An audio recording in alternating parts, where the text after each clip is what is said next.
Angus, if you don't know it, is a very small rural authority. So our ESOL learners tend to be quite spread out geographically. We also have a fluctuating number of ESOL learners because it very much depends on employability, what employability is available, what businesses are recruiting.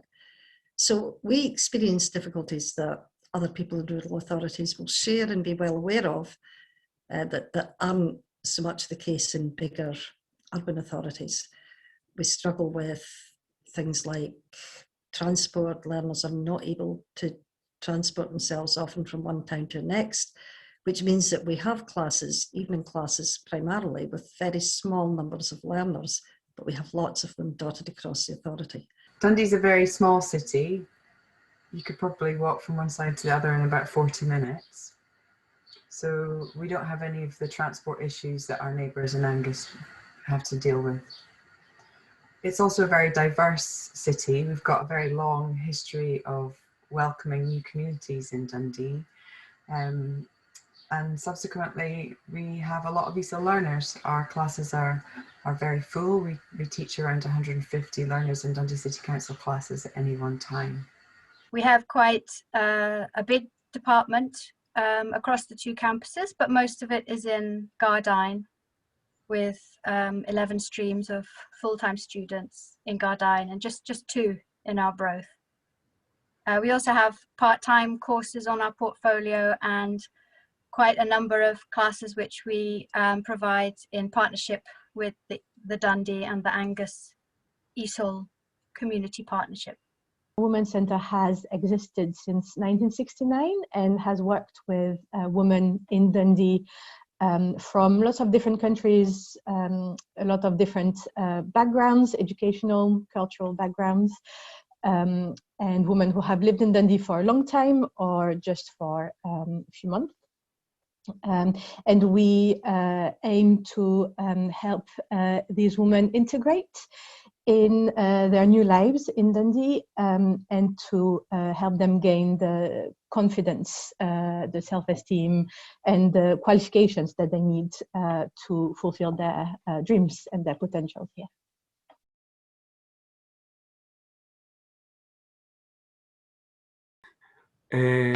This partnership has been in place for a number of years, and I think we work very well together. The strengths of this partnership are the staff on both sides and the lines of communication, which are open and honest and effective. So I think as a partnership, we get things done. The partnership isn't so much about distributing funding, although I think that is what first brought us together. But now we've developed to the point where really it's primarily around planning based on a shared understanding of the data, based on joint evaluation and identification of need and demand. So that allows us to plan really well together. We carry out an annual survey of all of the learners across Dundee and Angus. And that helps us to understand where we're getting it right and where we need to improve. We use a variety of different budgets and funding models and core funding to work together because we think that's a good thing. So our staff work across a variety of different settings. We've got Dundee International Women's Centre staff deliver for us in community centres. Our Dundee City Council staff have delivered in the International Women's Centre.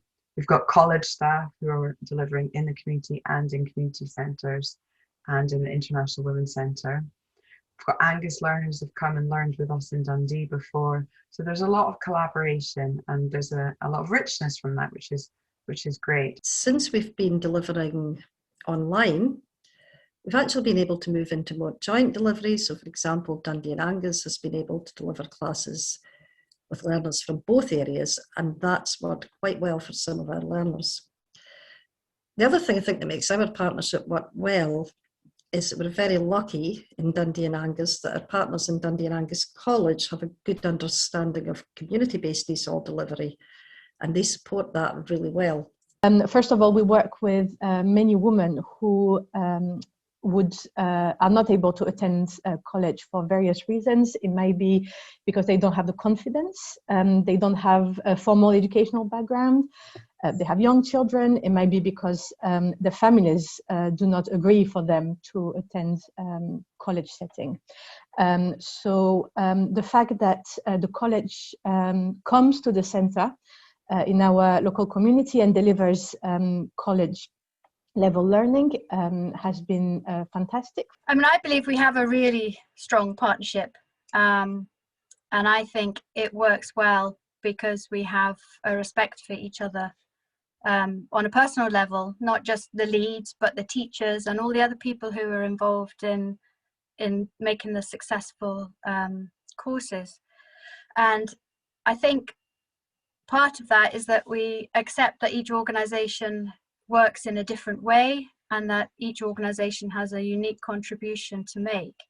And we're able to create provision that draws on that expertise and that difference from each one of those partners to provide something which is more meaningful and more relevant to our learners.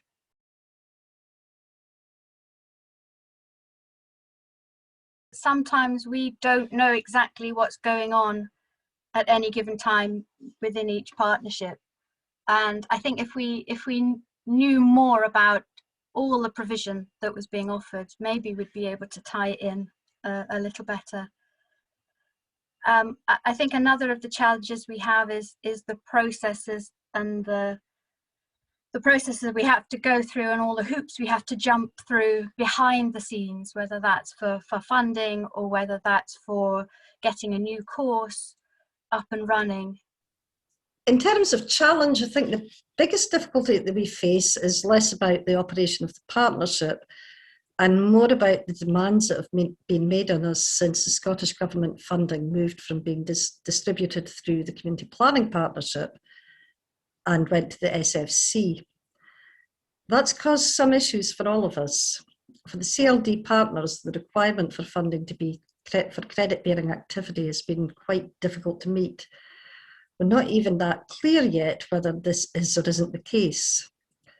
In Angus particularly, we've also struggled because historically our CLD delivery has been largely core funded, and the Scottish Government funding was used to allow learners to practice and improve their language skills in real life settings. We've also depended on childcare funding to allow parents who struggle to participate. So with these challenges in the past few years, I think it's really been the strength of the partnership and the way that we've all been able to work together that's allowed us to meet these and continue to deliver and get good outcomes for our learners across the authorities. One thing that has been very important is creche, providing creche, and it has been both a strength in the past few years and also a challenge to keep getting the funding to provide childcare, so that these women feel that they can just go for it. The needs of the students in the community outreach centres tend to be very different. I know you work with a lot of refugees or asylum seekers or students who face much more tangible barriers perhaps. The college traditionally has worked with migrant workers, many of them in employment, settled in Scotland with their families. So the needs are different. The language needs are the same and the teaching needs are the same, but the challenge is making sure that we can help them to overcome these barriers and put in place the best education they can get to help them move, progress, integrate, and be part of our community and our society. For me, one of the challenges for the partnership is that our learners don't necessarily neatly fit into boxes, and their issues aren't necessarily issues that can be addressed through normal systems. So, for example, we have women who may be victims of financial abuse, so they have no access to their own money, although their husbands may be very wealthy. and therefore they would never be eligible for a childcare grant or for bursaries, and so will be prevented from moving on in their lives and in their learning. Previously, before there was such a pressure for college activity, partnership activity to be credit bearing, we were able to use partnership funds to support women according to the needs that we understood and knew, although those needs don't necessarily fit well onto a form. And for me, that's a worry, because we know that learning English and education is a really important tool for empowering individuals and communities.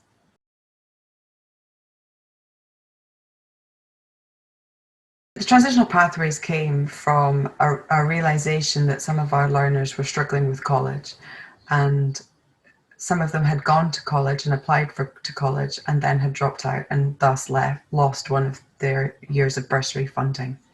So we decided to have a more supported induction, and it's been a great success. We work with a women at the IWC who dream of going to college, but they require a lot of support. They are worried about what life is like at the college. They are not sure how to apply, how to fill in forms. They don't know how to get to college. And so Transitional Pathways has been a great way for them to find out about all these issues and to gain the confidence to move on to formal education. They'll come into college 2 days a week. They know they have to be on time. They know attendance is important. They have an official register. They get a Dundee Angus College email. They are introduced to the Dundee Angus College systems that they have to use while they're a student at the college. They see textbooks. They see the classroom. They see the environment in which they will be working on a full-time course, so they can see if it suits them or not.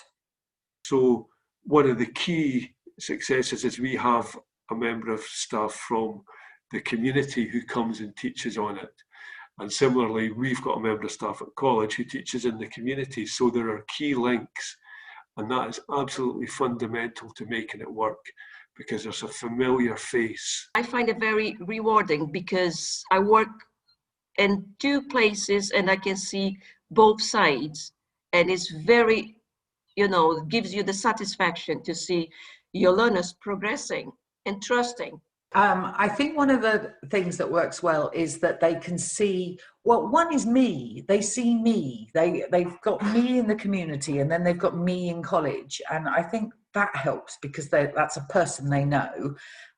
If they don't go into college, I've warned them beforehand and said, we're going to be doing these things. I know where they've come from. I know what they're used to, so that when they come to college, I think, that's different. You're not used to this. I need to explain. We do invite students from Angus as well, because obviously we're Dundee and Angus. Obviously that's more challenging transport-wise. And we have the Dundee International Women's Centre are also a partner. So the students come from all different places. And really, it's a chance for them to see, is college for them? In some cases it's not. Some people decide they're happier to remain in the community groups, but a lot of them have come to college and have thrived and flourished.